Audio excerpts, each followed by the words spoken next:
just mic'd up with Mikie Mahtook. Got the boys in. I got Lloyd. We got J. Mitch. We got Jackie Boyd. He tried to jump up, and he might have knocked it in. Good timing. Let's go. What a start to the Monday. I mean, I'm from Lafayette. My boys would come in and say, oh, God. So me and Joe on the ground. I got Joe in the headlock. And he's sitting there. He's punching me in the stomach. Like, punching me. Here, is everyone saying around, who here thinks Ochenko can practice today after having 5 full beers? And he goes, Chad Jones, right? Chad's doing the team 6 minutes. For 7 minutes, right? Chad's like, no, man, I don't think Ochenko can practice today. And I was like, I look back, I'm like, Jesus Christ. I saw you there. You were more fucked up than me. On the Spirit plane had some issues, I think. She was sleep farting. you heard her or you just thought it was her? I sat right next to her. I smelled it. Whoa. What was that? Time for the show.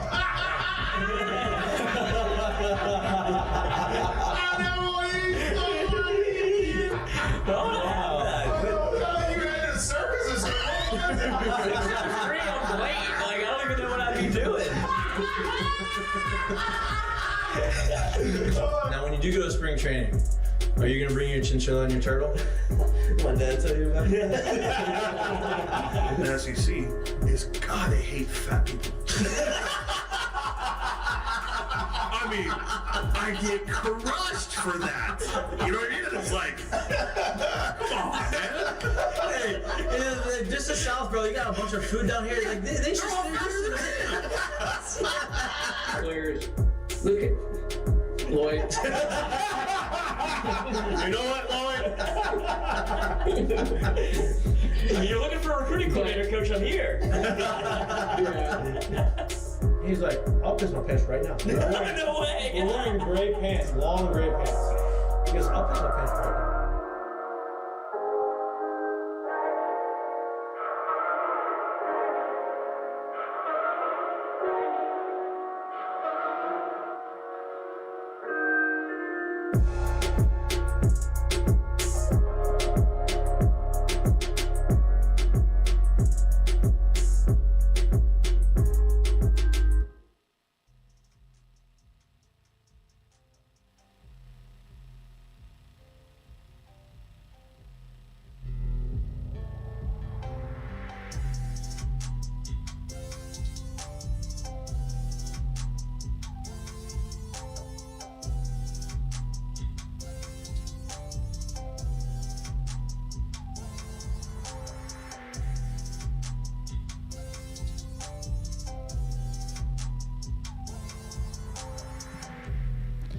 Hello. Welcome back to Mik'd Up. Today is Monday, August 5th. Happy to be back with you after this beautiful weekend. After we had some nice conversations with our guy, boots on the ground, Fletcher Mackwell, last week in Paris with the Olympics. Olympics are starting to wind down a little bit. Track and field highlighting this week of the Olympics. You have the maybe the greatest finish in the history of the Olympics. 5/100ths of a second.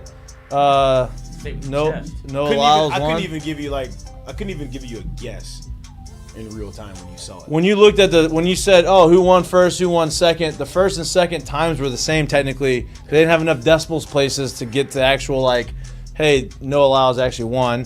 He wins the gold. In line to try to win the gold again, go in the 100 and the 200, which that's arguably the top 2 races in all our, competitions in all of the Olympics. That's what everybody wants to see. And he's a 200-meter man. So it's going to be interesting to see what he does in that race. Was it today? Is it today or is it? The trials were today. The trials are today. I guess the race will be tomorrow, the next day. Mondo Duplantis, LSU alum, Louisiana native. Also dual citizenship from Sweden and the United States of America. Yeah. Sets the world record again for the 9th time. With ease. A lot of room left. I mean, it's going to continue to raise the bar. I mean, it's... Literally. I literally raise the bar. And I know a lot of people say this, and a lot of people try to have these, grandioso takes on some of these athletes. it has been said by the one and only Robert Griffin III. Saw his tweet. I don't really follow him, but he said at this point, Mondo and Robert Griffin, if you remember, was a track guy coming up, right? So he's been around that world. He says not only is Mondo Duplantis, should he be known as the greatest pole vaulter of all time, but he should be on the Mount Rushmore of Olympic athletes. So it's the second time winning gold medal in the Olympics. I would imagine he's going to go to Olympics he's 24. He'll be 28 the next Olympics. You'd imagine he's going to continue to win gold.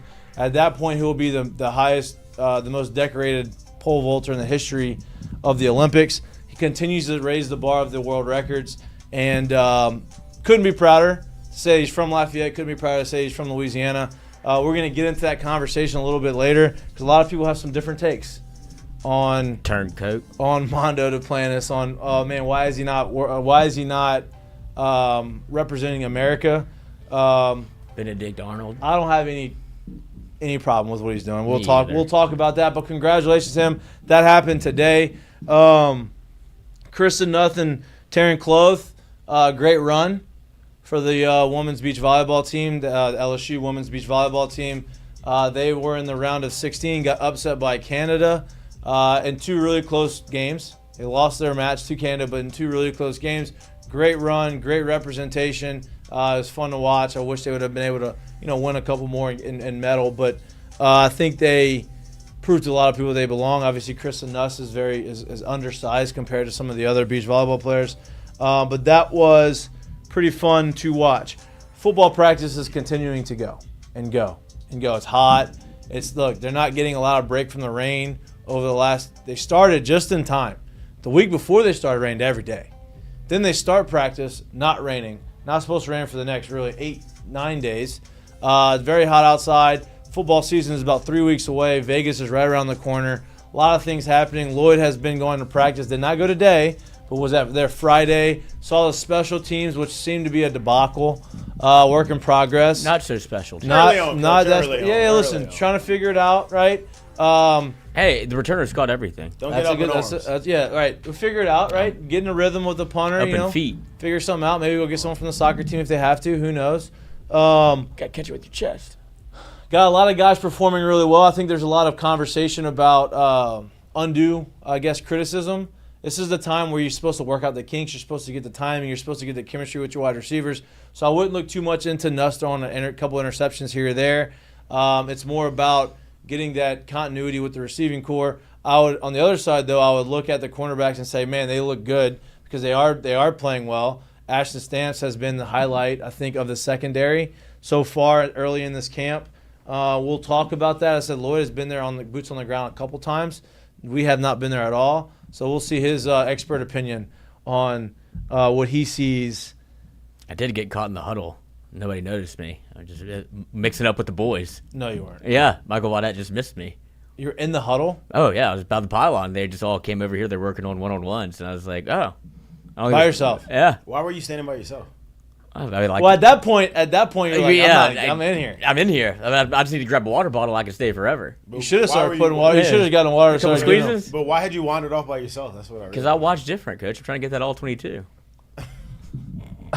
Well, listen, I'm glad for our sake. I'm glad that you wandered off and you got a little bit of insight into there. Another name that has been popping up as a topic of conversation throughout the course of football practice is John Emery.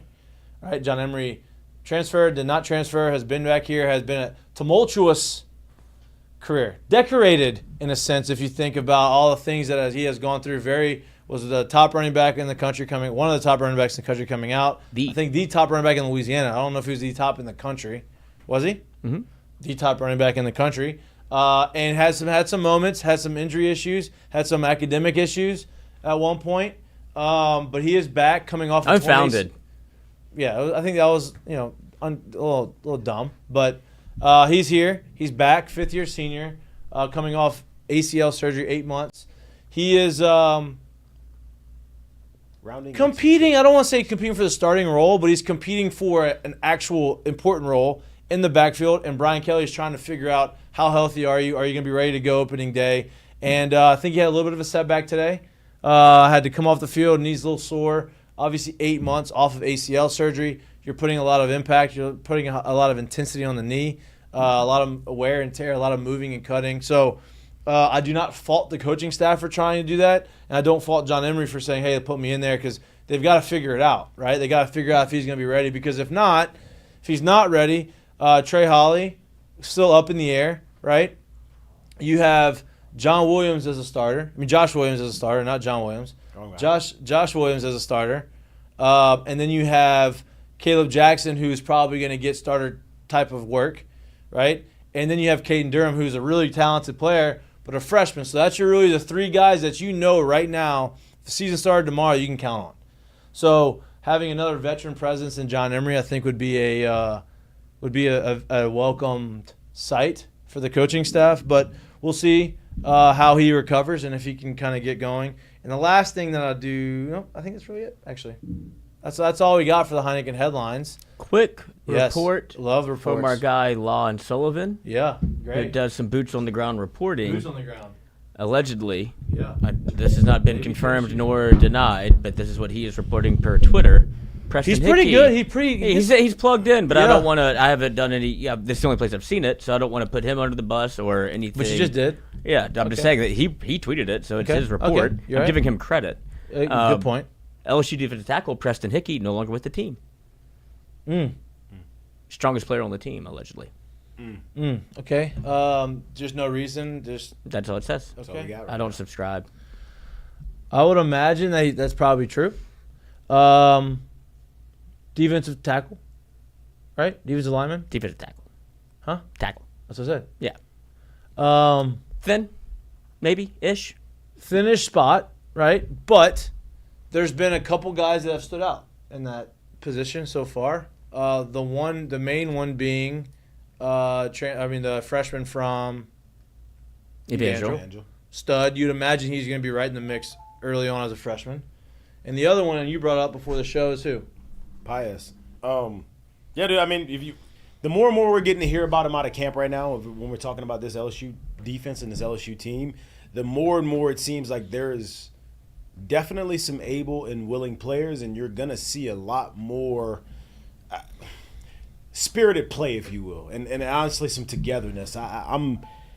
I think this team is being largely underrated as to what they got right now, and I actually like the idea. I just kind of want to flip it back to the other side. When you talk about Nussmeier and what he's doing right now and the picks he may be throwing, and maybe seemingly from the outside looking at you, maybe thinking, oh, he's a little careless and he's doing a little too much right now. Listen, I think that conversation has probably been a huge conversation with him and the coaching staff and the quarterback coach over the past 2 years, right? And it's obviously still a conversation right now in camp. And I like the idea with outside of Kyron Lacey, with really a brand new receiving core, of him trying to figure out, trying to see what can I fit and what can't I fit. Because last thing I want you to do is not have an idea, not really want to be able to let it rip once we get to game one, once they get to Vegas and they play USC, and you basically play scared, as opposed to you figuring out what can go and now understanding how to dial it back and still be risky and still put balls in where they need to be. So I like what I've seen from them so far early in camp, and this does seem to be a team, to me, trending in the right direction and kind of all fronts. And I think you're going to be pleasantly surprised by what you see come the start of the year. Agreed. I'm okay with the interceptions right now. And it's not like he's for throwing, someone like him. Yeah, and it's not like he's throwing like 7 in practice. He's throwing a few, and you've got to figure out with your receivers, because you're a receiver, right? You played college football with the really good quarterbacks, and this is the time where you figure out, all right, this is how me and my receiver go on the same page. You got to understand how this thing works, right? Like, if we're in camp right now, and as you go through and you progress through camp, and as you progress through the season, the more and more you have receivers running routes, and they're coming out of cuts, and they're feeling like they're open, but the ball's not being thrown, and the ball is being held. The next thing you know, you see the quarterback scrambling, and they're blowing the whistle, so you don't get guys used to seeing the ball come out. You don't get guys used to catching the ball. The more and more you get them to come out of those routes and those breaks and those cuts slower and slower and slower. Why? Because you're no longer thinking and anticipating that the ball is going to be coming. So you have to have a feeling of Let's get on the same page, but let me push the ball. Let me find these spots because I need to know where I can and where I can't, and who's open, who's not, who's coming out of these right, what speed you're coming out of these. That way when we get to games, there's no figuring it out. Right. There's no hesitation on, Right. I don't know, drop it down, because then at that point, you're trying to preserve turning over the ball and doing all that. So this is – I don't mind it at all, and you keep guys spirited, right? You keep receivers running routes hard because they keep seeing the ball coming out. Whether or not they're getting it on that route, they're knowing that, hey, I'm running these routes, I'm coming out of breaks, ball's going already. Or I'm coming out of breaks and he's throwing it here already. As opposed to you coming out of breaks and ball's not going, and now we're doing scramble drill, and now it's not the same thing anymore. Right. You no longer have guys doing that. So I'm very okay with it. If he's making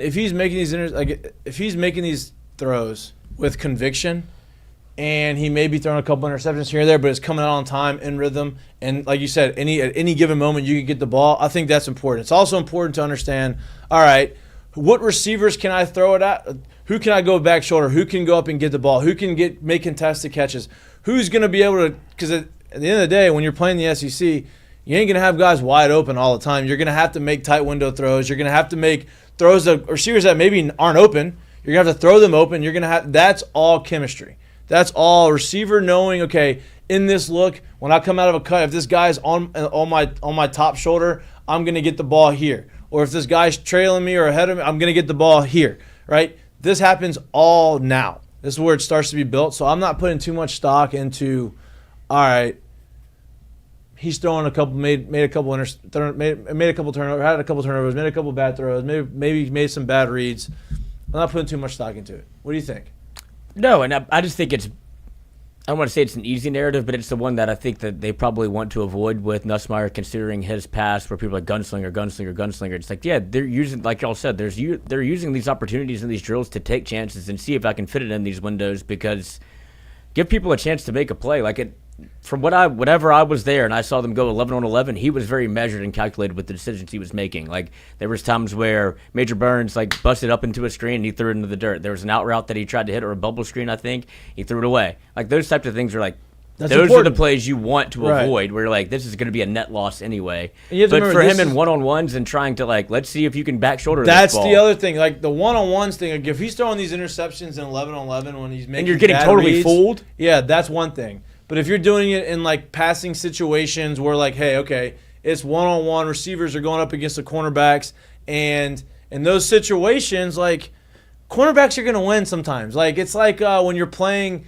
in a fall scrimmage before the season starts and you're facing the same pitchers over and over and over again. Like I guarantee you Paul Skeens gave up more hits against his team in the fall or leading up into the season than the season started, because you see them over and over and over again. You're really familiar with it, and so that's going to happen, right? But those are also the times where you figure out, okay, what receiver can I throw back shoulders to? Who's going to go up and get it? Who's going to compete? And on the other side of it, maybe these guys like Ashton Stamps are just dominating and playing really well, which would be a welcomed thing for our defense, because now you have a shutdown cornerback who's actually doing what he's supposed to be doing. Yeah, so when I think about Nussmeier too, like, because of his background, because of his upbringing, he does not strike me as a guy who just gets fooled all day reading defenses and can't read defenses and can't do that thing, right? And we kind of got a little prequel to that last year when he came in and played in the bowl game, and he threw well, 300-plus yards, wins a ball game in that game. So that doesn't really bother me when I think about him. So even if it was 11 on 11 and he was throwing picks right now, I'm okay, because I want him to get used to letting it rip. I want him to be comfortable with that. I want his receivers to understand he's going to throw it, keep working, and get open. Because I believe, with knowing who he is as a player and kind of how they've tabbed him, that they believe that he's going to make the right reads. It's can we hone him in from making the bad decisions? Not so much the reads, because you got to remember, he's got a huge arm, and he likes his arm. And he should like his arm, because it's damn good, thing. Right? So now it's not, is he going to make the right read or is he not? Is he going to not try to put too much on his physical ability and understand that you can always win the play, dumping it down and going on to the next progression or moving around? Yeah. And I think that's the progression that comes through camp. And that's also the work and the synergy that comes with a group of receivers that they truly haven't worked in those environments yet before. Yeah, and look, the quarterback position is going to be the most critiqued position in any school, specifically LSU, because used to be, okay, we had never had a quarterback, and now it's been like, oh, no, okay, now we're really good at the quarterback thing. I'll tell you, too, there's another thing that kind of happens, too, when it comes to camp and practice so take somebody like Jaden Daniels. Jaden Daniels always has what to lean on in his game, his lower half, correct? Meaning, like, if it ain't there, I can always tuck that thing and run it, right? I can always move and make things happen lower half. Now, I'm not saying that Nuss can't do it because that's not what we're talking about here. But Nuss is a player that knows he is more of a pocket passer than he is a runner. So in those cases, when you have camp days and you know you're not about to get hit and you know you need to stand in there and make a throw, those guys tend to stand in there trying to figure out a way to, quote-unquote, force or make a throw happen because they know that's what I lean on in my game, as opposed to the other side. Those guys tend to tuck that thing and make a move because they know that that's part of their game. Right. So when it comes to these situations, like, I'm okay with him trying to find ways to make the throws work because you can always bring that thing back. Right. I can't, if you're not willing to do it now, you got to imagine there's no way you're going to be willing to fit it in on 3rd and 6. Right. And then are you running for it? Probably not. Right. I'm not saying he can't run, but I'm just saying probably not. That's not something that we're going to look on at the end of the year and say, boy, Nuss really, he ran for 500, 600 yards and he moved. That's not, if that's where it is, I would be very, very shocked. Yeah. That's not where it's going to be. So, like, you got to think of it in that way, too.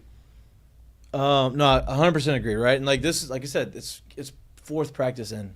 And right? I think there's a world also where they're telling him probably, like, test these defensive backs. Let's see what we have here. Like, you don't want to have a practice where you're not, because what's the biggest question mark probably coming into the LSU football season? I don't think there's a lot of people worried about what Nuss is bringing to the table. Right. I think it's like, let's see what we have in Stamps. Let's see what we have in these young guys like Bernard Causey. Like, let's see what these guys can play. That's a great point, right? Because Nuss has a great grasp on the offense, right? On the scheme. He's been in it. He's been around it. He understands it. He showed you he understands it when he had the opportunity to start in the bowl game, right? So that is he's going to get that. Now it's a matter, okay, how do you build this chemistry? How do you find out what else we have and what type of players that we have? You find that out by saying, okay, we're going to go out there and we're going to challenge them, just like you said, right? If you compare it to other sports, right? Baseball, guys on the mound, he's pitching, and he's in the fall, and he's getting ready, or he's in spring training, he's getting ready for the season. That's when you're trying to figure out, okay, let me kind of tweak this pitch. Let me try to work on this. I want to learn how to throw a cutter. This is where you throw a cutter. Okay, I'm going to throw it. I may get hit for 4 starts in a row in spring training, but the only way I'm going to figure out I'm going to develop it is by actually doing it in a situation where the stats don't really count, and you kind of hone in on your skills. So I kind of compare it to that. I'm not worried about it. I think what a lot of people are starting to worry about is the little bit of the running back position, right? Because you thought last year we had too many. We had 7 running backs, I feel like, on the roster, and guys who are all capable. You had a couple of those guys leave. Trey Bradford's out there somewhere. Trey Bradford, I don't know where he went. You have Logan Diggs went to Ole Miss. Noah Kane, he's gone. Is he retired? He graduated or retired? He graduated, or did he transfer somewhere? He was there, but he's not there. So you had 4 running backs on the roster, and that's – He's a Bengal. Oh, he's in the NFL. There you go.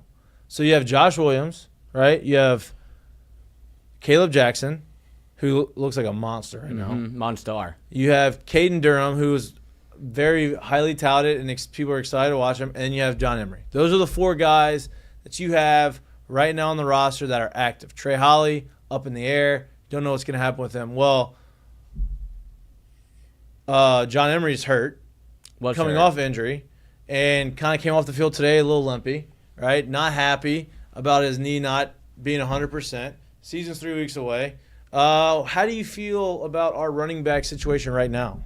We were kind of saying this before the show where we were going through, like, LSU, we went back to, I guess, Leonard Fournette is when they've had, like, one stable running back. The last time. Yeah, the last time that they've had a guy where you were like, this is your bookend tailback, whatever you want to put it. Guys too. That was right after. Yeah. So you had 2 years, and I would even say guys kind of bled into like Leonard's junior year because he was hurt. Yeah. But LSU, especially in my mind, like under Frank Wilson, has always had a stable of backs, and I think that's why they're pushing Emery so hard because you look at that running back room and you know what you're getting out of Josh Williams.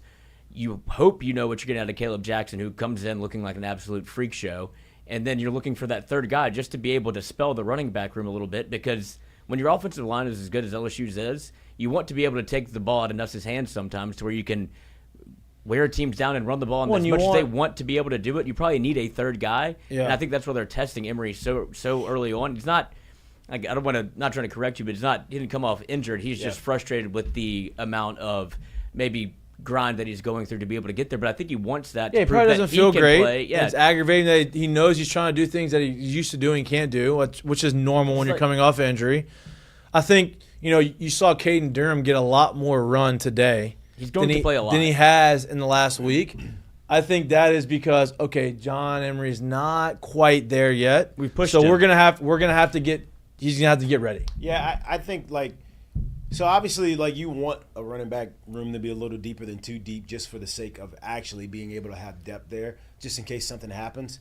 To me, and I don't really want to shift the convo, but to me, what I really think about this team and when I really think about where will this offense go and how can this offense take off, if you got somebody like Chris Hilton who's able to come into his own and really play some X and probably some Y, which means they can move him down into the slot a little bit and do some of this stuff, and if he's able to do that from those two spots, I think you're able to actually bring in C.J. Daniels or another third into this thing where you're able to play that speed and be able to take off the top and he's able to run these different routes. That's when I think this offense will be in a really, really, really good spot, and that's what I'm looking for.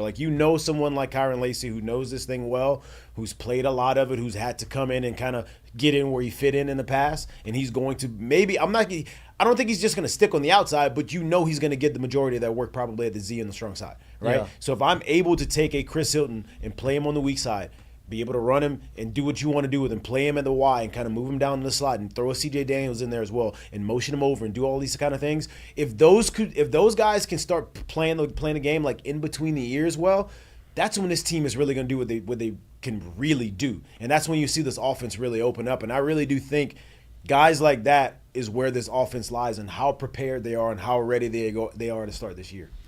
You've spoken about this before where it's if you don't know every position as a wide receiver, wherever you line up, you're probably not going to play as much as if you just learn one. And today I know from what I've read by other reports, I didn't go. They were moving people around today. It wasn't just Kylin Lacey on the outside. They moved him into the slot. They put C.J. Daniels in the slot. They're trying to make sure everybody knows each position. And I think that bodes well for what LSU is trying to do, because if you can be that multidimensional and you start lining up where everybody's not – you just don't walk up on the outside. And honestly, look, that's what you should be doing. But right. I guess what I mean to this thing, too, is you got to understand, there's a difference of us trying it and doing it in practice. And then we know that we call the play, you get to the line, you do whatever the shift is and or the motion, you line up the correct way, and you're able to play fast. Mm-hmm. Meaning you're not thinking through steps, you're not counting steps, you're not trying to figure out where's the safeties and who's here, and you understand what you're supposed to do. You're able to play fast from those positions. That's where it becomes completely different. Yeah. That's where it opens up, because now you're just on instincts now. And that's where, if we can really get the C.J. Daniels, who's new in the offense, the Chris Hilton, who's going to probably be a new starter this year. If you're able to get some Aaron Anderson in there as well, maybe some Kyle Parker. If you're able to get any mix of those two after Kylin Lacey to really step up and be able to play fast, right? That's where it's and that's what I was gonna say. I think that you're gonna look up midway through the season and say, now they're unproven right now, but I think you can look up midway through the season damn, our receiving core is super deep, right? Because if they're putting these guys in there. You have three guys right now that you can say, all right, based off of your experience and based off of what you've done over the last few years, you're your starter. Kylin Lacey, obviously the number one. C.J. Daniels coming in here with a lot of hype. Coming here with a lot of numbers they put up at Liberty. He's going to be probably in that top three. And you're going to have Chris Hilton as the third, right? In whatever order, wherever they're playing on the field. But then you have guys like Aaron Anderson, who obviously is super recruit, transferred in. He's been getting some time. Kyle Parker getting some time. Then you got the freshman in how do you pronounce his last name? Billiot? Bio? I don't know how to say it. Billiot, right? Yeah. Kylin Billiot? Kylin, whatever, that guy. Or Billio. He is a freshman. And then you got Watkins also going out there and doing some things and kind of open up some eyes. So my point is, these guys are getting some run early on in camp, which means they've impressed up to this point. And so now it's a matter, okay, who can continue to progress and move forward and separate themselves? I think you're going to be able to look up. And I've been high on Kyle Parker for a year, right? I think that the reports that I've gotten on him as a guy, like a work ethic guy, as a talented guy out there, and like he just keeps he's kind of under the radar, but his name's always popped up, right? No, they're not hyping him up, but his name's always in this conversation. And to me, that means, okay, this guy's doing his work and he's doing everything super consistent. Maybe he hasn't had a day where he's like, damn, he's caught 3 touchdowns over the corner, beating the secondary deep for 3 touchdowns, but consistent, dependable, and to me, that over time is what you want. And there's like you said, unproven guys, but there's a bunch of those guys in the mix, whether it be Kylin Billiot or Shelton Sampson, who showed up early, like whenever like the media was allowed there, he had 2 huge catches. And then coming off a banged head. Yeah, he's precautionary. Yep. And then you see Jelani Watkins, the track guy, that is an absolute burner, that they're trying to get him in the mix too. And I think Billiot's probably been the guy that's played the most. That's not even talking about Savion Thomas, who's who's hurt right now. Or not, I don't know if he's hurt, but he hasn't. No, whenever we showed up on Friday, he was getting taped up and stretched out, and it was just like a camp thing where you're like going through the grind already. So I don't think it's detrimental, but he was like, it's time to probably ease him back a little bit. And now, mind you, like all the guys that you're mentioning, I actually expect to see a dosage of them all as well. But to me, in my mind, when I mentioned the 2 or 3 that I mentioned, is I would imagine that those are the guys that are getting the absolute most reps, and those are the guys that they're going to count on to actually know and lead these other spots in those rooms, which means they're going to get the most reps in the games as well. So these other guys are going to mix in until that mixing proves to be, hey, no, you need to take over the spot, right? But those other guys are going to get the first burn. They're going to get the first opportunity. And if they can get it going from the start, that's when I feel like this offense will be better, and it'll be better for the long stand if those guys are actually able to do it. Yeah, in my mind, and I don't think it's a stretch to go, it's Lacey, Hilton, and C.J. Daniels. That's your 3. That's your top 3 right now. And you're seeing, obviously, Mason Taylor will be your primary tight end. Sprinkle in some Trey'Dez Green, who has looked phenomenal. Listen, Trey'Dez Green is going. You're going to see a lot of him, and you're going to see who is this alien. Yeah, I mean, he's such a big body. He's such a big body. I can tell you right now, he is a red zone target.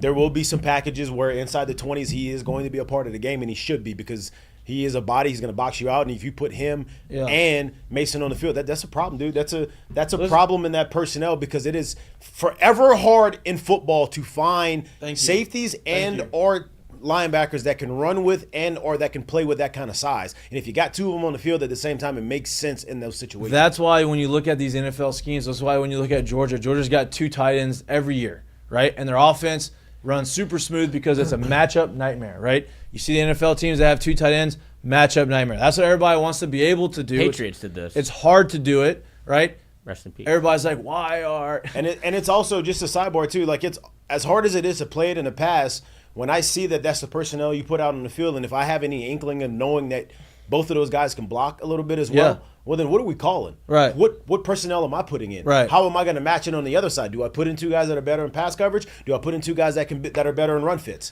If I don't know which one to do, it makes it really hard to play those guys. Right. And so that's where I think he's going to be, part of that. And you're seeing like, oh, why is LSU going after so many times? Because that's what they're trying to do.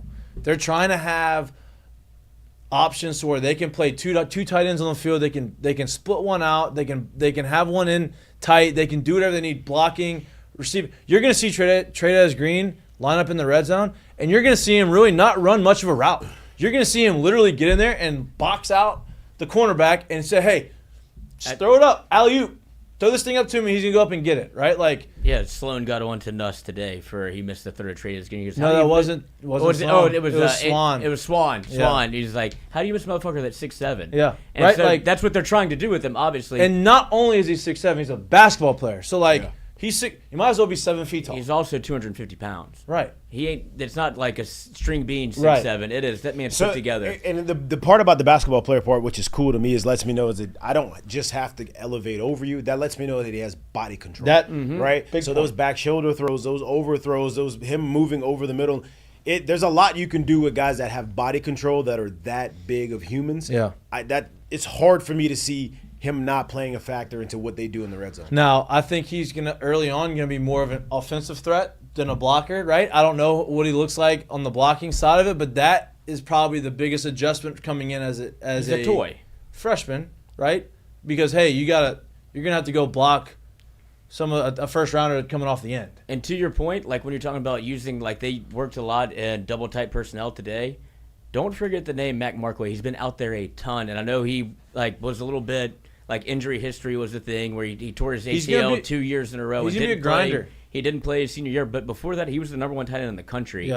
They use him a lot. And talking about somebody that can do both, where you need a blocking tight end, but don't be surprised if he sneaks out there and like catches passes for you, because it's not just that. And I would imagine, so you take Mac Markway and you take Trey Green and even Pimpton, honestly, the way you're using those guys as that quote-unquote second-ish, maybe even second and third-ish tight end, and understanding how to use them, what they can and can't do, what plays they are good at blocking and/or what routes they are good at running, and then now you're able to put, whether it doesn't matter, like you're going to use Mason Taylor, and whether you're going to put any combo of those three in, now you still give the same problem to the other team because we don't know exactly what they're going to do. And it's going to take you a long time as a defense to be able to figure out tendencies, to be able to understand, well, this is what they do when he's in, and this is what they do when he's in, and stuff like that. So I think they have the opportunity to give teams fits right now with as much as they have going on. But like I said, I think what really will help this team is having that number 2 and number 3 receivers really take the reins of that and be able to take the bulk of the work there and actually play and understand the offense there. We're talking about all of the weapons that they have, and that's not even the strength of the team. Yeah. It's the offensive line. Right. Like, so that's what makes all of these things like viable options, because it's not, everything doesn't have to be perfect. You have a guy that you trust behind center, and then from everybody in front of him, you trust implicitly, whether it be you go from left to right. Everybody except for DJ Chester has played a ton of snaps, and then even Chester was a guy that they brought in that is, I think, 6'6" and 330 pounds. He's the tallest center they've had at LSU since Pochich. Like, he's a big dude in the middle.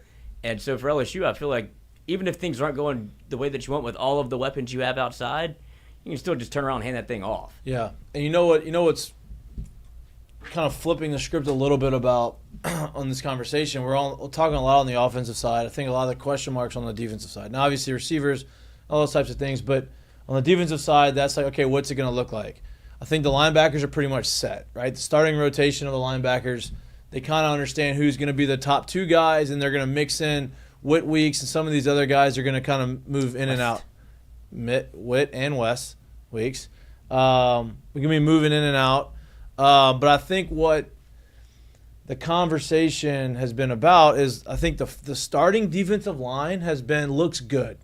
It's what's happened behind them, right? And then you also have a couple guys that haven't played yet in the last 4 days, and that's Braden Swinson, who, when he was out last year, he flashed a lot, made a lot of big plays coming off the end. He didn't play a lot, but when he did, you felt like this guy should be out there all the time. And then Jalen Lee, who's a defensive tackle, which is a position that you need have some depth in. They've both been out.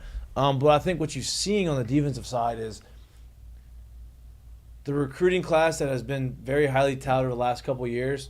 All those names now you are seeing in the 2-deep depth chart, right? The last couple of years, it's been a lot of transfers. It's been a lot of guys that you're trying to fill in and let these guys kind of work their way into the mix. Now Now you're looking at it and you're like, damn, whatever happened to these 4 or 5-star guys that we thought were going to be studs? Now those guys are squarely in the mix of starting and coming and playing a lot, right? You obviously have Ashton Stamps, who didn't come in as a super highly touted guy, but impressed last year and has I think he's the number 1 cornerback you have right now. Stamps? Yeah. He's the number 1 guy you got in the defensive secondary right now. You have Jordan Allen. That's a name that was a big recruit coming in. He's getting in there playing in the safeties position. Been here a minute, redshirt sophomore. Right. Gilbert, he's coming in. I know he transferred in, but he was a big recruit. You have the kid from Evangel who's coming in, who's going to play a lot in the defensive tackle spot. You have Sage Ryan. Obviously, he's been much maligned, but he's a 5-star. Jawan Johnson was a big name, right? That was a guy we had to have. He's in the start. He's been in the starting rotation of the defensive side. Yeah, he started a lot today because Major Burns was out. So right. he's in that star but position. That's another. You know what I mean? Like you're seeing these names. You have, obviously Harold Perkins, DaShawn Womack, who everybody wants to see. He's been starting. And you go back to the second, like the two deep. Those are all those young guys that you have brought in. Spears, Kylin Jackson, Brown, Woodland, Gabriel, like all these guys that you want to see, they are getting these valuable reps. And to me, I love seeing that because now you're going to be able to build for the future now. Yeah, I think the health and the ability of Jordan Allen and Jordan Gilbert on the back end and allowing Major Burns to stay at the star position, if those guys are able to plug and play really well there, I think it's going to help this defense a ton. Obviously, I've said what I said about the D-line. I do think that you're going to see quality play from the D-line. I'm not exactly sure it's going to be super standout like, oh, my God, that's Glenn Dorsey right there. Just be solid. But you're going to see guys play like a unit and play well up there. And obviously they're getting coached up really hard right now, which is unbelievable to see. You love seeing that. But I think if you can get those two guys on the back end right there to play really well and kind of quarterback and Major to kind of be able to play that star position, I just see a defense that's going to play like a more cohesive unit than they have in the past couple years. And if you're able to get things going offensively the way we think they can, that's really all you're going to need to be super competitive in this league, because we know what they're able to do and how we know how they'll be able to lean on you up front with the line that they have, with the backs that they have back there, and the things that we just talked about. So if you're able to get that on the other side, you're going to see a sleeper team kind of come into this thing and move along the season. And here's one of the, I want to say it could be a joker in the deck, because you expect, I don't know how much you expect. I was about to ask. But Dominic McKinley is all of 6'6", 315. You read my mind about, hey, what do you think about Dominic McKinley? At the physical specimen. So the coaching up is where you're going to need it. Yep, and so that was so he's been playing kind of on the second team defense right now. Yeah. I was going to ask the question, based off of what you've seen in the very short amount of time you've been out there, right, based off of the stuff that we've heard, who do you see emerging off the second team defense as like, damn, this guy, you're not going to be able to keep him off the field? I think you'll see probably Dom McKinley come in later, but from who I've seen that I've been most impressed with is Relaford. Yeah. He came in, obviously a great addition late to, both of these were late to the party when LSU was recruiting. They really put their recruiting hats on and had to go get Dom McKinley, had to go get Relaford, and they got him. And now that they're like, we need a defensive lineman if you're on the LSU staff. Relaford is going to probably be a starter game one. Yeah. And I don't think they're putting too much pressure on Dom McKinley. They want him to figure it out before they just throw him out there. Kind of like, it feels a little bit like Mason Smith, where if we get everything right, he's going to be a star. But let's not put him out there and let him struggle. He's a freshman. Yes. So, like, you have time. It's not like he's been here for a year. He's disgruntled. Like, hey, let's develop your way into this thing. Yeah, when you're in there, we don't want you to leave. We don't want you to, like, lose some confidence and not be good. So, I'm on board with that. How's Jair Brown looked? Has anybody... I can't comment on Jair Brown, but I will say Suggs, the transfer from Grand Valley State, has looked like an absolute motor guy. Like, he's coming in and winning reps every time he's getting one-on-ones, every time he's getting opportunity, and that's what leads me to believe, like, they're not focused on just having four down linemen that they're going to absolutely put their foot in the ground. Like, these are our guys. Like, it's going to be a rotational play. And that's how it should be. Yeah. You need it. You need it up there. Yeah. And that's where, like, as much of the portal as we may have been like, hey, damn, they swung and missed, I think they might have hit on both Paez, who was playing out of position at Wisconsin, and now finds himself in a situation that fits him a little bit better. You'll see production from him and from Suggs, everything I've seen, where he's just like winning rep after rep where you really don't expect it. He's been able to give you production in a limited amount of time. I think the job that's going to be done up there is real key, because the better you are at getting into second and predictable and third and predictable, the better chance you give at, hey, can we go ahead and bring Harold on this line and let him rush, and/or a Whit Weeks or somebody and insert him into the line. However you want to do it, you're giving those chances to guys where you're like, hey, pin the ears back and go get him in this spot right now. And I think that's where you're going to want to play right now as this team kind of grows and goes along on the season. And that's what's going to be interesting to see. How well can they hold up front, and how many are they going to need to stay healthy to be able to do it? Yeah, no doubt. Special teams hasn't been very special. I know you brought that up because that was the only segment you got to watch on Friday. I don't know why they tried. Walk me through that. That might have been why we were asked to leave. Walk me through that. Not great. Not great, Bob. No, like it's only one time. It was only one practice. And what was the issues? Punting. I think we've learned that special teams matter. Answer me this. LSU. Riddle me this. Now, you have unlimited amount of coaches you can hire, right? There's no limitation to what you can put or pay for on the field. Why don't you have a fucking special teams coach? Do we not? No. You have Slade Nagel, who coaches safeties, coaches tight ends and shadows as a special teams coach. Go fucking hire somebody. I'm tired of the horse and pony show of 3 years of this where you don't have a coach. Last year, special teams was okay. No. Special teams was fine last year.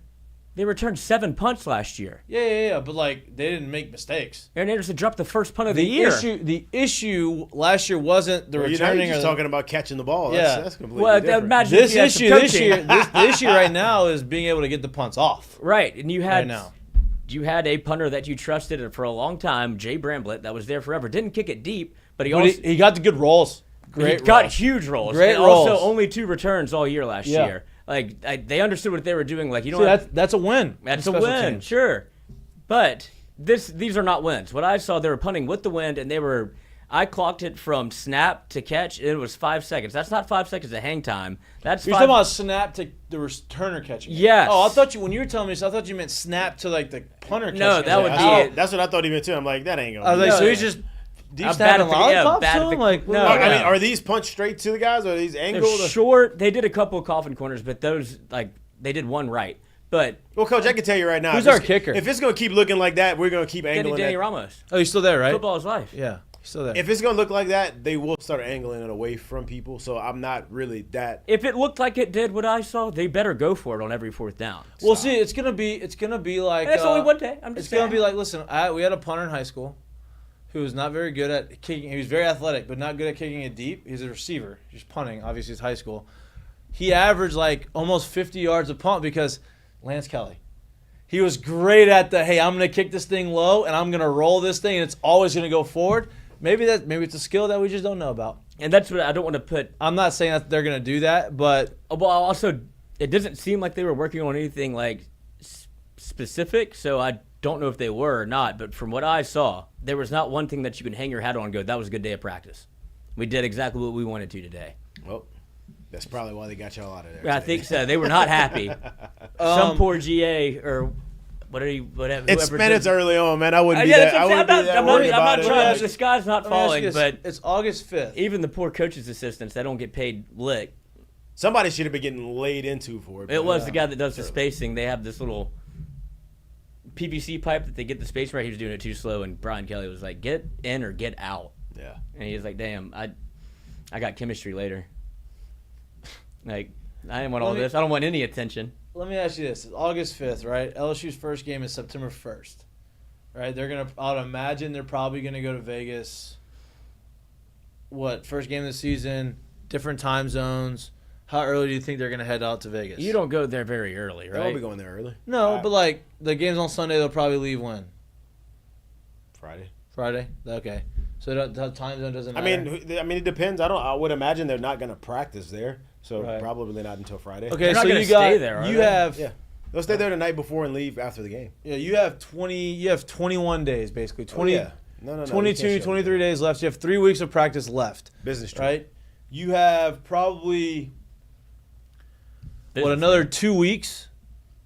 You have probably another 10 days or so before you really start finding out, okay, these are going to be the starters. Very rare. I mean, we talked about this last year. Very rarely are you going to go into the season not really knowing your starter. You may have 1 or 2 spots that. Well, I can tell you right now, especially going into game 1, you're going to look at about 2 weeks of actual right game prep. For Yeah, that's this what I team. mean. So you're going to start. It ain't going to be basically us against the ones as much anymore. You're going to start really working your scout team looks against them and who you want to get these looks and start implementing your game plan in a little bit quicker. So yeah, if you're looking at about 3 weeks left, I would say 10 days. A good 2 weeks of those 3 weeks is going to be them game prepping for the actual opening game. Yeah. I was going somewhere with that conversation. The reason why I brought that up, and I don't remember where I was going. Well, with that. The more you look at it's kind of getting to that time of the year where you start looking at who your opponent is, and the more you look at USC, the more you start to see yourself in the mirror. Like, you're both in very similar spots where you have Miller Moss for USC, who is a redshirt junior coming back to USC, never left, sat behind Caleb Williams, did the whole deal. Now it's his time to start. You saw him in the bowl game where he lit it up. And for LSU, you have Garrett Nussmeier, waited his time, did the whole deal. And now it's his turn. Yeah, now it's his turn to start. USC fired their entire defensive staff, replaced it with an all-new defensive staff. They get probably the best defensive coordinator for their money that you could get, and DeAnton Lynn. And then you bring in a defensive line coach from the Rams to come coach your defensive line. So they're like, all right, we have an issue. We need to fix it. LSU, same thing. They bring in Blake Baker. Kevin Peoples is somebody that, remember the name, because first day of practice, he was everywhere. So he's coaching it up. And then so you're starting to see like a lot of similar moves to where these two teams know that they had deficiencies last year.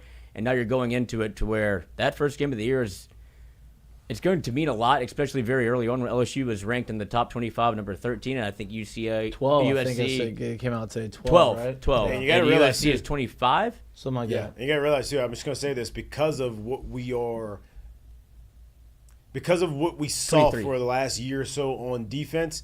They are facing one of the country's premier ballers, Zachariah Branch. Branch is a problem. Right. Dog. Right. Don't Dog. punt it to him. Punt it out Maybe of one bounds. of the most explosive dudes in the country right now, and I think he was one of the top recruits when he came out as well. So like that is one to star and look at when you start the year. He will be a problem. He is somebody that they're going to have circled to. We need to shut this down. Don't punt it to him, but Well, maybe we're not maybe punting you at won't all. reach him. Maybe we're not punting at all. But that is from everything we've seen from practice and all the reports coming out, it was good to see Zach Alexander back out there. Obviously not 100% healthy, but good to see him actually moving around as opposed to where he was watching practice full pads but wasn't participating. They finally get him out there participating, and Brian Kelly came out and said he's cleared. We're just getting him back up to game speed. Same thing with Toviano, where he got reinstated. He was doing more than just watching today. So you're getting some of your defensive backs into the fold, and I say that because Zachariah Branch is going to be marked by somebody, and right now it feels like it's going to be Ashton Stamps, which I have no problem with. Yeah. I trust any Rumble Raider that comes out. They've LSU, been good to LSU. They've been good to LSU. They've been good to LSU. Look, First play of the game, what do you call it? It's exciting, very exciting to talk football, and like very exciting to have this conversation. But like, it's still not really going to ramp up for another 10 days. Yeah. Right. It's going to be a lot of these conversations. It's going to be a lot of controlled practices. It's going to be a lot of, hey, you're going to see a little glimpse of something, but you're not going to be able to see the whole thing. The whole offense isn't going to be put in yet. You're not like the media is not going to be able to see all that. You're going to get reports. You're going to read through between the lines with Brian Kelly and his press conferences and his reports on practice and all these types of things. And it makes it fun. It's fun watching Brian Kelly go on TV and have press conferences. You're like, damn, football's here.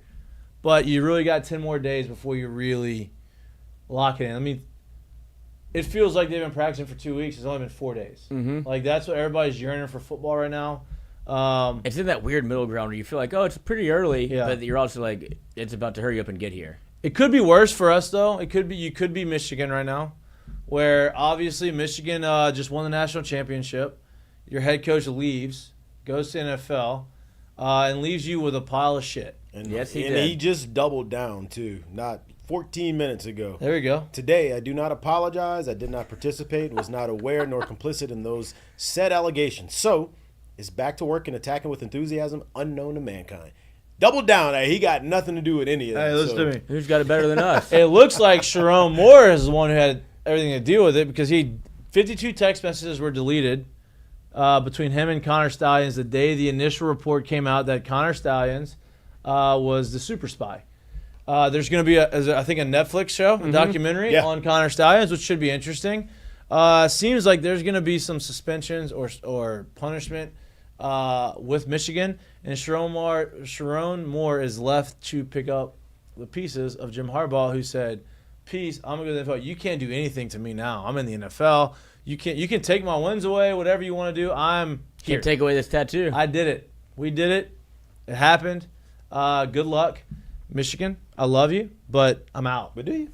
And They're ranked 8. Boy. They're preseason 8 by the coaches. Like, not getting a ton of respect for No. the returning national See, champion. I mean, they disagree. I think lost- that's a lot of respect. Yeah, they lost a lot of players. They lost a lot of key pieces, and you lost the actual. Oh, I agree. head I of don't the think they're snake, going to too. be So very good. I'm not surprised at all that they're sitting there at the 8th spot. I think that's a great spot for them to be. You lose your quarterback. Well, you I mean, lose your let's head tell the coach. truth. If you're sitting inside the top 10, being in the Big Ten and/or the SEC, you have everything you need and more to where if you go out and take care of your business, you will be where you need to be at the end of the year when it comes to rankings-wise. So, like, I think any of those schools and any of these schools in these situations are like, it really doesn't matter, bro, because the meat and the potatoes is in the schedule, and we go take care of what we need to take care of. We're in striking position to do what we need to do.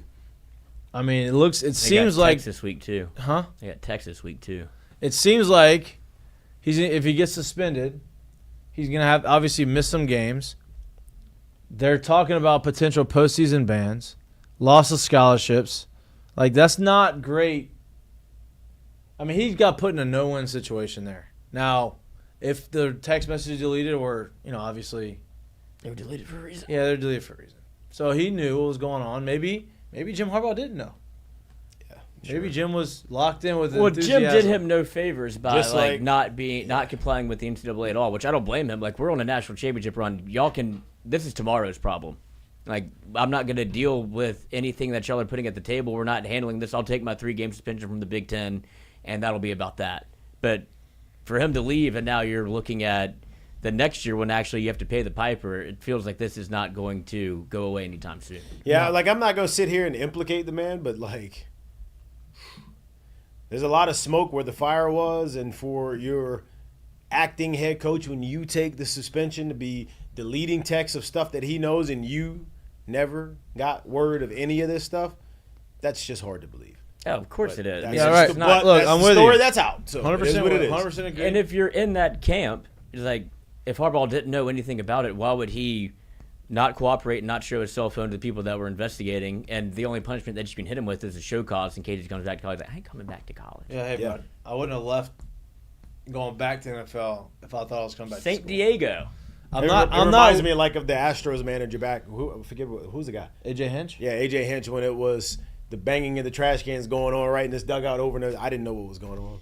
Damn, you just Man. never. You didn't hear You never turned around and said, "Man, what the Fuck what's y'all going? Why y'all doing?" keep doing the same thing?" You never talked to the players. Like, the players didn't tell you anything. Like a Like, bad when manager, y'all hit the actually. like 6 home runs in one game and everybody's like laughing and smiling and you never it never looked different where you just asked a question and like just I guess whatever, none of it. Do you think that this Netflix documentary is going to like shed more light on this I think so. situation? Like, would Right? you be Like, don't we you need to think? can this thing? Don't you think? Like, I have no clue. I think the documentary is not going to be a good look on Michigan. I mean, I hope so. I hope it's not like that Florida documentary Yeah, that was where they bad. just really didn't do a good job at all of That was bad. really explaining what was going on during that time. If it's like that, then they're just wasting their time, in my opinion. But if they're actually going to bring the All that documentary on Florida did was make me think Urban Meyer stunk as a coach, and just said, "Oh, I just had all this talent, and I just let Tim Tebow figure it out." yeah. And I don't know what all the players were Saints, no centers. Yeah, Nothing went on. Yeah, nothing happened. Just ball. If they really wanted to get into it, they would have touched on that. Yeah, they didn't talk about any of that. So I hope it's not like that, and it's more like what it should be. Yeah. That, but we'll see. But I'd imagine Could be that worse. maybe they've already seen this thing, and that's why these are coming out now. Like, it's not like they don't have a copy of it ready, of the documentary. Yeah, Like, they probably have, like, here you go. maybe. Like, I don't know. It's shit. funny how they're just confirming like that came out this week that it was Connor Stallions on the sideline. I'm like, bro, just confirming that now. Everybody in the world has knew confirmed that for the past Yeah. 9 months. Like everybody's known that was him.